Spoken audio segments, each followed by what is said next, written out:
Catastrophic consequences. 11 Republican attorneys general sending a letter to the FAA administrator warning the agency's DEI hiring practices are putting millions of travelers at risk.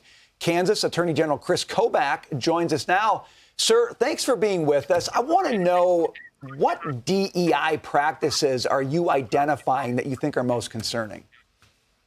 Well, it really began in October of 2022 when the FAA announced its 5-year plan for hiring. And in it, it said that it would change its hiring practices in order to achieve more diversity, specifically racial diversity, in its workforce. And then that continued with multiple symposia on this, putting into place this new hiring practice.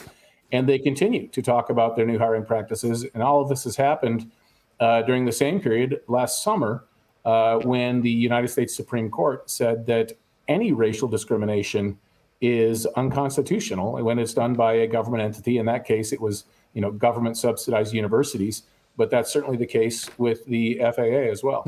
Given the unconstitutional issues that you just raised, are you hoping to get a response from this letter, or is there anything besides sending this letter that you were hoping to achieve?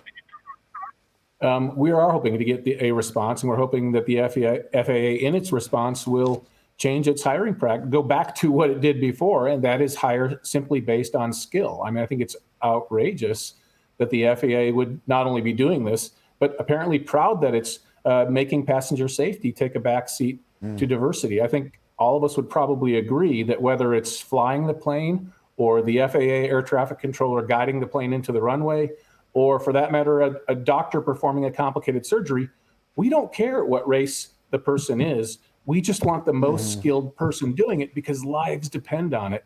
And the FAA seems to be turning away from that common sense way of thinking. Speaking of common sense ways of thinking, I wanted to ask you about the crisis at the border while we have you on the program. It appears that the White House and President Biden are finally starting to consider some sort of executive order that would limit people coming over illegally seeking asylum in this country, which is amazing to me because of the millions of people that they have let come across the border illegally over the course of the last 3 years. Although we are in an election year and heading towards November, this is an issue where Biden is not polling well. So all of a sudden, he was very resistant and kept saying, there's nothing I can do. There's nothing I can do. Now he's thinking about an executive order.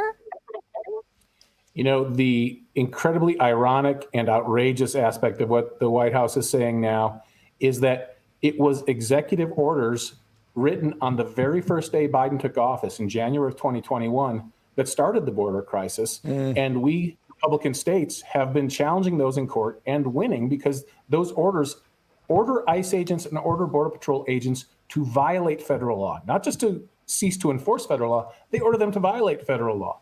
And so he's been using executive all along to open up the border and to handcuff the Border Patrol agents. It's about time that he actually fulfill his executive responsibility to enforce the laws. And that is by allowing Border Patrol to do that, to enforce the laws they're supposed to be enforcing. Great point. He's not unfamiliar with executive orders. Kansas Attorney General Kris Kobach, thanks for being with us today.